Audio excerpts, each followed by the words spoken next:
What's going on, y'all? Machiavelli Mills TV. So let's talk about Mr. Marcellus Wiley and Ryan Clark. Ryan Clark is a former professional football player in the NFL. He is a broadcaster with ESPN. He's doing his thing, been doing his thing for a while. He has a very dope podcast called the Pivot Podcast that he does with Fred Taylor and also Channing Crowder, and they are very successful. Marcellus Wiley is a former NFL player as well, former Pro Bowler, just like Ryan Clark, and he has his own successful podcast and YouTube show on YouTube, right? So Marcellus Wiley is discussing Ryan Clark, and he accuses Ryan Clark of being a race baiter, right? And he says that Ryan Clark was race baiting in his what's the word I'm looking for? In his coverage of Lamar Jackson versus his coverage of Josh Allen, right? And he was like, Ryan Clark never says race in the topic, but the way he covers Lamar and Josh, basically he's insinuating that it's due to he's race baiting. It's due to the race of Lamar Jackson and the race of Josh Allen and so on and so forth. And he was like, basically, I guess hinting at that there's race baiting around these individuals, these players. Let me say this too. In the discussion of Lamar and Josh Allen and the criticisms of both those players, race does come into play at times, right?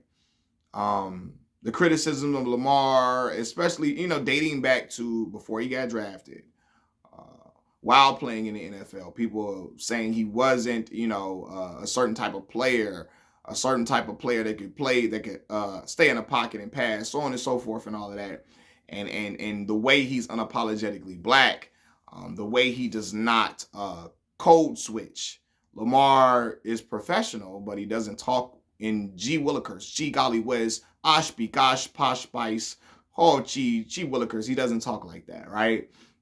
He talks like a man from Florida, except and he talks like a man from Florida, and he's still professional while doing so. He wears grills in his mouth, etc. And people talk about that image and how he presents himself, how he refuses to, I guess what, kowtow to the not corporate, but the pristine image of the quarterback. He doesn't give in to that, and that people having conversations, people's criticisms of Lamar being based around him refusing to kowtow to the pristine image of what a quarterback is supposed to look like and present himself like, right? And then people talking about Josh Allen, in many people's eyes, not being viewed with those same criticisms due to him fitting the pristine image of a quarterback in the NFL. All right, let's get back to the conversation. So Marcellus Wiley calls Ryan Clark a race baiter and all of that. Ryan Clark then responds, and he basically tells him, hey, man, listen, you always bringing me up. You always talking about me. Then when I saw you recently, it wasn't that same type of energy, but you always critiquing me. I'm paraphrasing, but you always critiquing me, so on and so forth. You know what I mean? And I'm not with all of that. You keep hollering my name out and everything. So then Marcellus Wiley responds like, what's up? I'm confused with the tone of your talk. It sounded like you talking tough or gangster or whatever. But here's a picture of me. I had my drink on your shoulder at a picture we took at an event. I don't know how long ago this event was or whatever. I'm not sure. But he like, yo, we too old for the tough talk, the gangster talk or whatever. All right, cool. So let me assess this. Yes, I don't think words have to be fighting words. But I know who Marcellus Wiley is. Make no mistake about it. Marcellus Wiley is cut from the same cloth as Jason Whitlock. He just dresses it up better. He presents himself in a more, a little toned down version of Jason Whitlock, but he is of that same tree. I remember when I first found out who Marcellus Wiley was in the media sphere. I found out the brother was from Compton, found out he went to an Ivy League school and still went to the NFL. I had a lot of respect for him, right? Brother left a rough environment, got educated, went to an Ivy League school instead of choosing the football schools that people go to, went to Columbia, and still got drafted from Columbia. Had a pretty lengthy career, made a Pro Bowl, and then transitioned into the media space and was doing well in it, right? But then over the years, I would see him talk about certain subjects, And I would see things he would say. I remember how he was going at Colin Kaepernick and how he was coming at Colin Kaepernick and firmly against him. He was using rhetoric that I would see a person that is anti-black use. You know, discrediting Colin Kaepernick and really not focusing on what Colin Kaepernick was kneeling for, you know, and trying to take away the credit because, oh, you didn't grow up in certain neighborhoods that I grew up in, et cetera, et cetera. You don't come from that. So it's inauthentic, and trying to say that Colin Kaepernick was disingenuous because of his background and upbringing. And, you know, Colin Kaepernick was adopted by white parents. And then over the years of him playing in the NFL, and he started to gravitate more to his black lineage, black roots, and started to have an awakening, right? And it happens to people a lot of times in their life. We've seen it from certain professional sport players and all of that. You know, and Colin Kaepernick is a member of a black fraternity, Kappa Alpha Psi, the same fraternity I'm a part of. But I saw the way Marcellus Wiley spoke about Colin Kaepernick and how he was against him. It seemed very like anti-black the way he was coming at him. And then when I hear Marcellus Wiley use words like race baiter, that's some shit black folks don't say. So let's be for real. That's some shit that's not for black folks to say. That's not even in our vocabulary. Black folks that grew up around other black people, we don't even say that word. That's a word that non-black people use when they don't want you to talk about the racism that they benefit from. You're a race baiter. Don't talk about racism. Hey man, don't talk about it, because they benefit from it. You know, they benefit from that racism. So they don't want you to talk about it. And when you talk about it, oh, you're a race baiter. Oh my God, I mean, you're a race baiter. Using shit like that, let me know you really not standing with black folks like that, right? Furthermore, I've watched Marcellus Wiley's show on YouTube before. He critiques brothers in a way and talks about race amongst black folks in a way to gain favor with his white audience, right? Using that word race baiter, that was like that was virtue signaling. That was a signal, a calling card, what's another word for it? That was like a cue to anti-black racists. That using race baiter, that was a calling card to them, right? A lot of anti-black white folks and other other non-black people who are also anti-black. That was a calling card to them. Oh, Ryan Clark is a race bait. He's race baiting. I look all in his comments. I'm sorry, I'm talking too fast. Started to stutter.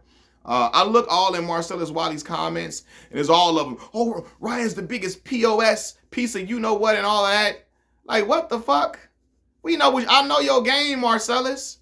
You try to critique black. You try to critique black folks when race is being discussed in order to gain favor with that white audience, brother. And you're not fooling nobody. It seems as if your time in Colombia, rubbing shoulders with the white elites, you know what I mean? Rubbing shoulders with other non-black elites have caused you to try to gain favor with them in every turn of your life. You know? And with Jason Whitlock, anybody that's super cool with Jason Whitlock, that's your boy, I know some stuff. I know something about you. I know everything I need to know. I know what type of time you on. You know? And this is when I say these things, when I talk about like the way Marcellus try to kowtow or he plays to a certain audience, to an anti-black audience, I'm not just saying that just to be said. I've watched this brother for years do stuff like this. You know what I mean? And he plays to an audience who don't like to talk about racism. He plays to an audience who think racism is done, who thinks racism is a figment of black people's imagination. He understands the ploy very well. He knows how to stay relevant on YouTube. A lot of black folks do this, you know, and when they try to play to an anti-black conservative audience, you know, and that crowd could be white. That could be, you can be black and be anti-black too. That could be Hispanic, Asian, Indian, whatever. It could be different groups of people who can be anti-black. And you know, a lot of these black YouTubers, they play to that audience, and I've discussed this in previous videos in order to gain relevance and keep their show booming. And Marcellus used to be on TV, so I'm not saying he didn't have an audience or I'm not saying he wasn't going to get views if he didn't do this, but he knows that's the way to keep his channel thriving because, as I told y'all, anti-black racists run YouTube. Anti-black racists occupy the YouTube space heavily, you know? And when I say that, I'm not saying white folks racist. What I'm saying is that there are anti-black white people on YouTube, anti-black conservative white folks, and anti-black liberal white folks too. There are some anti-black liberal, they masking themselves as liberal, anti-black liberal white folks too, you know what I mean? But there are a lot of anti-black folks on YouTube, and Marcellus plays to that crowd. Again, like birds of a feather flock together in some way in some instances. You can't tell me you best buddies with Jason Whitlock and you ain't got some of that, what's the word? Sambo behavior up in you. You ain't got some of that butter biscuit behavior up in you too. You got it. You know what I mean? And you know, you let your time at Columbia, at that Ivy League school, warp your mind into trying to gain favor with them at all cost. You know, and going at Ryan Clark, and I think Ryan recognizes your play a mile away. Ryan, because if you've been studying Marcellus Wiley for a minute, he's seen him talking about Colin Kaepernick, the way he was coming at him, you know, all of that. It's just, yeah, Marcellus, we know what you up to. We know what you up to. And that's why he's responding like that, because he knows what you're trying to do by attacking him and going at him. He know what you're trying to do. Yeah, I know Marcellus Wiley is a fan of LeBron James. That don't mean shit to me. I don't give a fuck.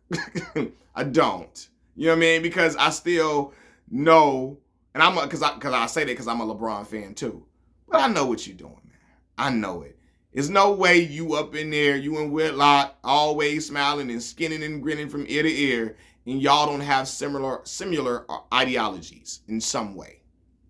I'm more than positive that you do. So, Ryan Clark is not wrong for getting upset at him. You know, people are like, oh, he's a loudmouth, he's terrible. Ryan is very entertaining. He works well in the ESPN space. That's why they pay him them dollars they pay him. Same reason why they pay a lot of other people to be talking on TV. Entertainment sells. And Ryan is entertaining. He works well in the media space, which is evident with the Pivot podcast. People just don't like when black folks talk about race topics. That's it.